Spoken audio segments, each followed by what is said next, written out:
Hello and welcome to Maths with Jacob.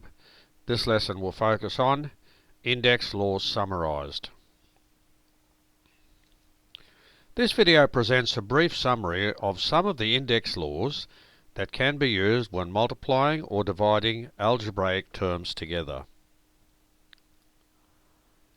Here's the first rule.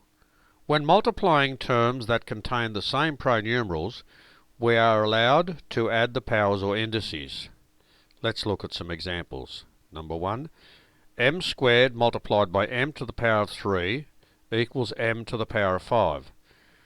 That term and that term both contain the same pronumerals, so we're allowed to add the indices. 2 plus 3 is 5. Number 2, 3w to the power of 4 multiplied by 4w to the power of 5. 3 4s are 12.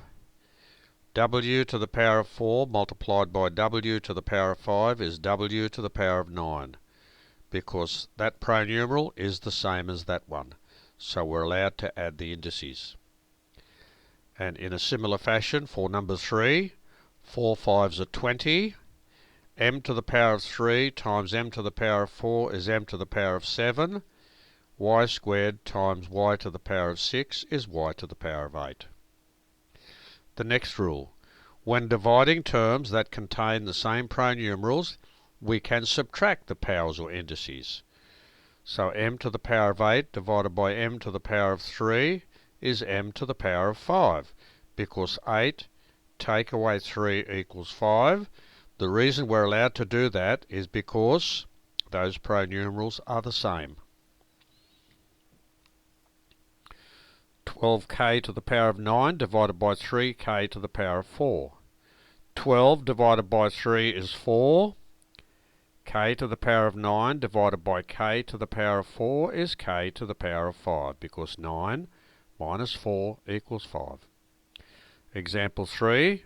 This term divided by that term. 18 divided by 3 is 6. H to the 9 divided by h to the power of 2 is h to the power of 7. And e to the 8 to the power of 8 divided by e to the power of 6 is e to the power of 2. The next rule.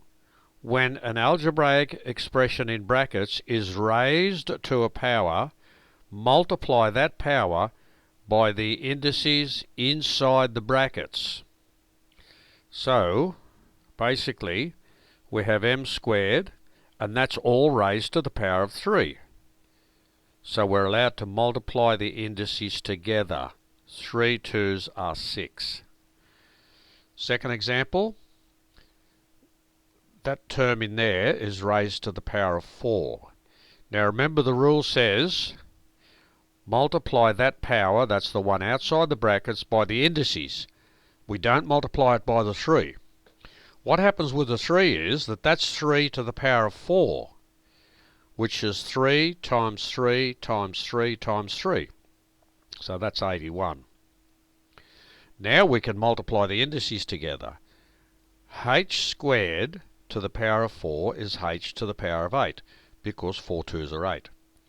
E to the power of 3 raised to the power of 4 is e to the power of 12, because 4 3s are 12. And finally, any pronumeral or number that is raised to the power of 0 equals 1. 6 to the 0 equals 1. W to the power of 0 equals 1. 7y to the power of 0 equals 7, because that's really 7 times 1, because y to the power of 0 is 1. So 7 1s are 7. And this whole term here, raised to the power of 0, is 1. So this video has presented some examples where we have seen what we do when we multiply pronumerals together. We've seen a rule that guides us when we divide pronumerals, and this rule here is to do with a term in the brackets raised to a particular power, and the last rule was about numbers or pronumerals raised to the power of 0.